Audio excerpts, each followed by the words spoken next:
Hello friends, welcome to our channel of Chemistry Days.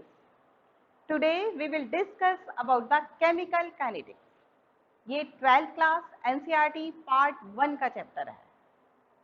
अगर आप JEE या NEET की प्रिपरेशन कर रहे हैं तो उसके पॉइंट ऑफ व्यू से भी और 12th के पॉइंट ऑफ व्यू से भी बहुत ही इंपॉर्टेंट चैप्टर है। इस चैप्टर को सिंपल बनाने के लिए हमने इसके छोटे छोटे वीडियोस बनाए हैं जिससे आपको ये बहुत इजी लगेगा। इसके साथ साथ ही हमने कुछ इसमें इंडेक्स क्वेश्चंस भी कराए हैं, तो आप लोग ये वीडियो देखने के साथ साथ नोट्स भी बनाते जाइए, इसके क्वेश्चंस भी साथ साथ करते जाइए, फिर आप देखना ये चैप्टर आपको कितना सिंपल लगता है।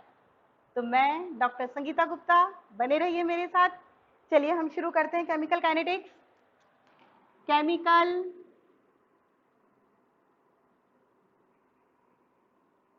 काइनेटिक्स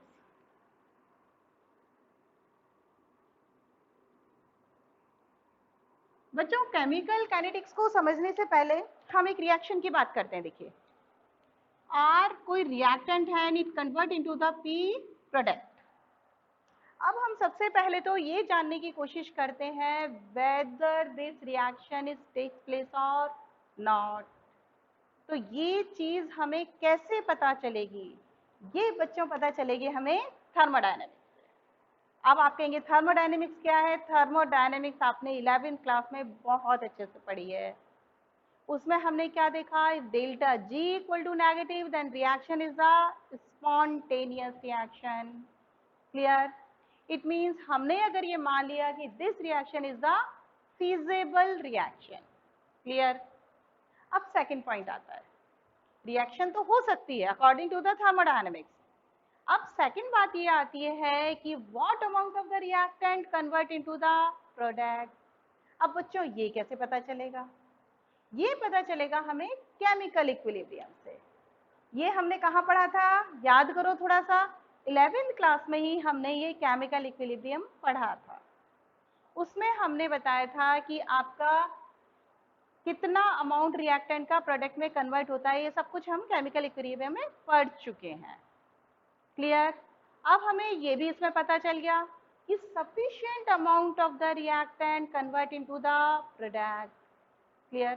अब बात आती है हमारे पास थर्ड पॉइंट की। सब कुछ ठीक है रिएक्शन का, लेकिन थर्ड पॉइंट ये आता है what is the rate of this reaction. अब ये रेट कैसे पता चलेगा बच्चों? रेट पता चलेगा केमिकल काइनेटिक्स से। जैसे नाम से समझ आ रहा है ना, केमिकल मीन्स कोई भी chemical reaction and kinetics means speed of the reaction. Clear? अब आप ये बोलोगे कि किसी भी रिएक्शन की स्पीड की कहाँ जरूरत आ रही है? अगर रेट या स्पीड हमें नहीं भी पता चले तो क्या फर्क पड़ने वाला है? फर्क पड़ता है बच्चों। क्या फर्क पड़ता है? इसको एक एग्जांपल से समझते हैं। देखो, diamond convert into the graphite. ठीक है, ये कोई रिएक्शन है। According to the thermodynamics this reaction is the feasible reaction. Clear? अब ये रिएक्शन तो हो सकती है, लेकिन क्या हुआ? केमिकल काइनेटिक्स के अकॉर्डिंग इसकी जो रेट है, इसकी जो स्पीड है रिएक्शन के होने की, वो बहुत ज्यादा स्लो होती है। अब ये इतनी स्लो होती है कि हमें ऐसा लगता है कि डायमंड हमेशा एज इट इज ही रहता है, it never convert into the graphite. हमें ऐसा लगता है रिएक्शन हो ही नहीं रही है, लेकिन एग्जैक्टली रिएक्शन हो रही है ना। अकॉर्डिंग टू द थर्मोडायनेमिक्स ये पॉसिबल भी है और हो भी रही है, लेकिन केमिकल काइनेटिक्स अब हमें ये बताता है कि रिएक्शन तो हो रही है, लेकिन इसकी रेट क्या है, होने की जो स्पीड है वो क्या है? बहुत स्लो है। तो किसी भी रिएक्शन की कंप्लीट स्टडी के लिए केमिकल काइनेटिक्स के बारे में आपको नॉलेज बहुत ज़रूरी है। क्लियर ये बात? अब हम बात करते हैं कि केमिकल काइनेटिक्स में हम पढ़ेंगे क्या क्या बच्चों। सबसे पहले तो हम बात कर रहे हैं कि रेट ऑफ द रिएक्शन के बारे में हम बात करेंगे। हम फिर बात करेंगे कौन कौन से ऐसे फैक्टर्स हैं जो कि अपनी रेट ऑफ द रिएक्शन को अफेक्ट करते हैं। और क्या बात करेंगे? हम ये बात करेंगे रिएक्टेंट से प्रोडक्ट में कन्वर्ट होने के लिए कौन सा पाथवे यूज किया जा रहा है, जिसको हम क्या कहते हैं? Mechanism of the reaction. तो अगर हम केमिकल काइनेटिक्स की डेफिनेशन देना चाहें बच्चों तो कैसे देंगे? अगर आपसे सिंपल एग्जाम में केमिकल काइनेटिक्स की डेफिनेशन पूछें तो आप क्या बोलेंगे? रटने की जरूरत नहीं है। Chemical kinetics is the branch of the physical chemistry which deals with the study of the किस की स्टडी कर रहे हैं? Rate of the reaction, factors affecting of the rate of the reaction and mechanism of the reaction is known as the chemical kinetics. Simple. ठीक है। अब हम बात करते हैं केमिकल काइनेटिक्स में, हम बात कर रहे हैं बार बार रेट और स्पीड की। हमने ये भी आपको बताया कि रेट या स्पीड की नॉलेज होना हमारे लिए बहुत ज़रूरी है। हमारे पास जितनी भी रिएक्शंस हैं उन सबको on the basis of the rate हम 3 कैटेगरी में डिवाइड करते हैं। कौन कौन सी कैटेगरीज? फर्स्ट रिएक्शंस आती हैं स्लो रिएक्शंस। स्लो रिएक्शंस का मतलब जो बहुत धीरे होती हैं, जिनकी रेट बहुत कम होती है, इनको कंप्लीट होने में ईयर्स लग जाते हैं। जैसे हमने बताया ना, इसकी जो स्पीड है, रेट है, वो बहुत कम है, तो ये किस कैटेगरी में आती हैं? Slow reaction. क्लियर? नंबर 2 आती हैं फास्ट रिएक्शन। फास्ट रिएक्शन किसको कहेंगे बच्चों? जो बहुत ज़्यादा जल्दी होती है, बहुत फास्ट होती हैं, सेकेंड्स या हम कहते हैं माइक्रो सेकेंड्स में कंप्लीट हो जाती है। जैसे बर्निंग है आपकी, कौन सी रिएक्शंस में आती है? Fast reaction. और थर्ड कैटेगरी आती है मॉडरेट रिएक्शन। जनरल जो रिएक्शन की स्टडी करते हैं ना, वो थर्ड कैटेगरी की रिएक्शंस होती है, मॉडरेट वाली। ये तो हमने जनरल बात कर ली बच्चों की, केमिकल काइनेटिक्स क्या होती है, क्यों इसकी रिक्वायरमेंट है, वो सब हमने बात की। अब इसमें मेन पॉइंट, अपना फर्स्ट पॉइंट आता है कि what is the rate of the reaction. तो अब हम बात करते हैं रेट ऑफ द रिएक्शन की। तो हम ये तो रब कर देते हैं बच्चों, और हम बात करेंगे रेट ऑफ द रिएक्शन की। देखो,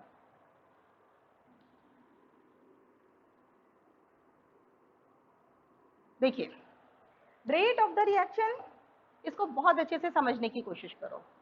सिंपल हम वही बात कर रहे हैं, आर कोई रिएक्टेंट है आपका, it convert into the P product. Clear? अब हम बात करते हैं T equal to 0। T equal to 0 का क्या मतलब है बच्चों?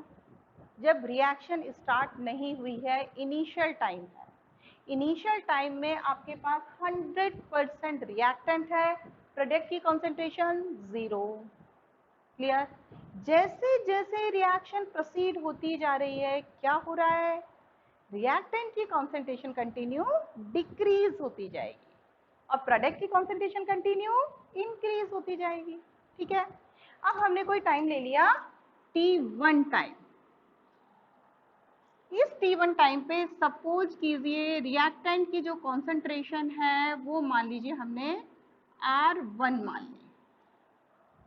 इसी T1 टाइम पर प्रोडक्ट की कॉन्सेंट्रेशन मान लीजिए P1 है। लार्ज ब्रैकेट क्यों रखे हैं बच्चों हम? क्योंकि कॉन्सेंट्रेशन को हम अच्छे से जानते हैं, लार्ज ब्रैकेट से रिप्रेजेंट करता है। क्लियर? अब रिएक्शन प्रोसीड होती जा रही है कंटिन्यू। टाइम ले लिया हमने T2। T2 टाइम पर क्या होगा? रिएक्टेंट की कॉन्सेंट्रेशन डिक्रीज हो जाएगी। कितनी डिक्रीज हो गई? हम ये कह रहे हैं रिएक्टेंट की कॉन्सेंट्रेशन R1 से होकर R2 हो गई है। ठीक है? और प्रोडक्ट की कॉन्सेंट्रेशन इंक्रीज होगी डेफिनेटली, रिएक्शन तो प्रोसीड हो रही है ना, तो रिएक्टेंट की कॉन्सेंट्रेशन डिक्रीज होगी और प्रोडक्ट की कॉन्सेंट्रेशन इंक्रीज हो रही है, तो P1 से होके इंक्रीज होके P2 हो जाती है। ठीक है? आ रही है बात समझ में ये?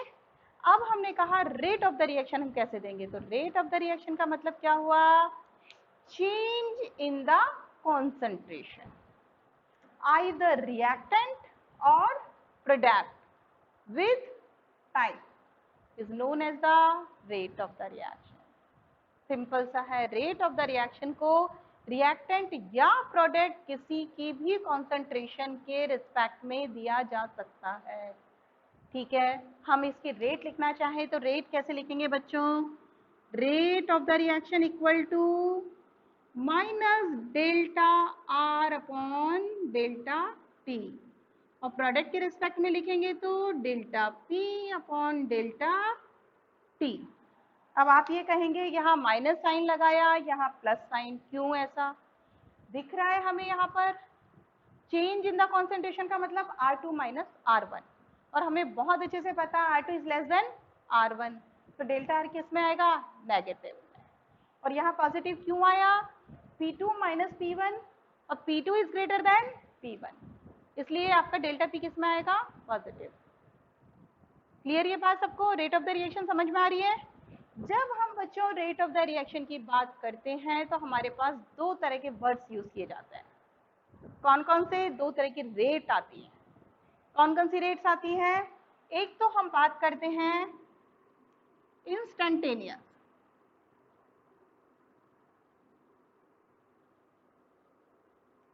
और दूसरी हम बात करते हैं एवरेज रेट की।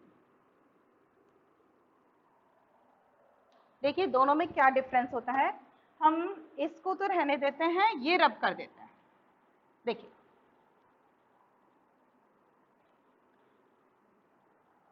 देखिए इंस्टेंटेनियस और आपका एवरेज रेट, दोनों में कोई ज्यादा डिफरेंस नहीं होता। रेट का मतलब तो रेट है जो हमें समझ में आ रहा है। दोनों में क्या है, एवरेज का मतलब होता है लार्ज चेंज, और इंस्टेंटेनियस का मतलब होता है स्मॉल चेंज। इसको समझने के लिए एक एग्जांपल लेते हैं। मान लीजिए कोई रिएक्शन है जो कि 1 घंटे में कंप्लीट हो रही है। क्लियर? अगर हम स्टडी करना चाह रहे हैं रेट की 30 मिनट टू 40 मिनट के बीच में, तो ये क्या हुआ? Large change. जब लार्ज चेंज है तो इसको हम क्या बोलेंगे? Average rate. क्लियर? रिप्रेजेंट कैसे करेंगे? सिंपल डेल्टा से। तो ये कौन सी रेट है बच्चों? Average rate. ठीक है? उसी रिएक्शन में अगर हम रेट की स्टडी करना चाह रहे हैं 30 सेकेंड टू 40 सेकेंड्स के बीच में, तो वो कौन सी रेट कहलाती है? हमारे पास बहुत स्मॉल चेंज है, तो हम क्या, कौन सी रेट कहलाएगी? Instantaneous rate. कैसे रिप्रेजेंट करेंगे देखिए हम इंस्टेंटेनियस रेट को?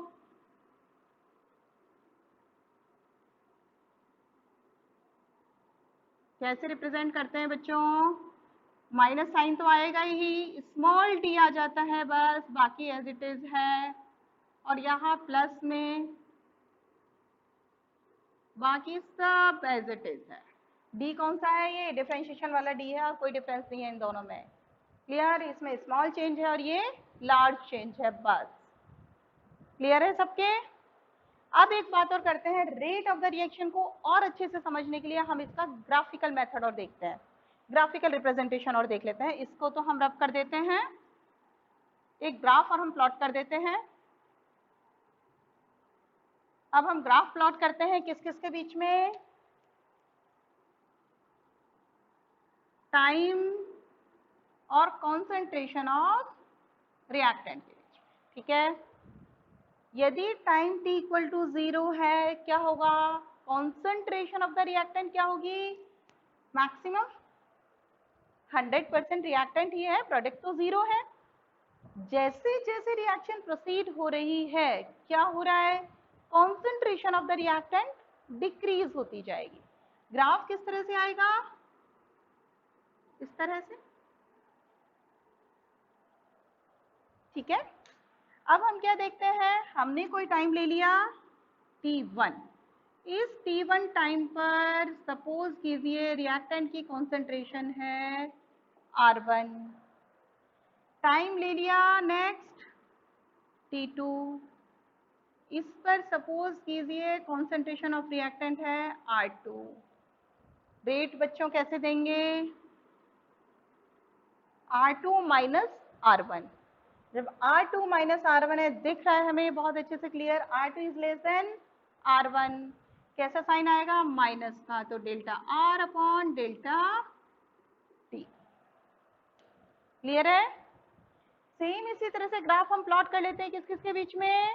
प्रोडक्ट, रिएक्टेंट, प्रोडक्ट की कॉन्सेंट्रेशन एंड टाइम के बीच में, time t, concentration of product. ठीक है? एट t इक्वल टू 0 बच्चों क्या होगा? प्रोडक्ट की कॉन्सेंट्रेशन 0। कहाँ से ग्राफ स्टार्ट होगा? 0 से। जैसे जैसे रिएक्शन प्रोसीड होती जा रही है, कॉन्सेंट्रेशन ऑफ प्रोडक्ट क्या हो रहा है बच्चों? बढ़ती जाएगी। तो ग्राफ कैसे आएगा?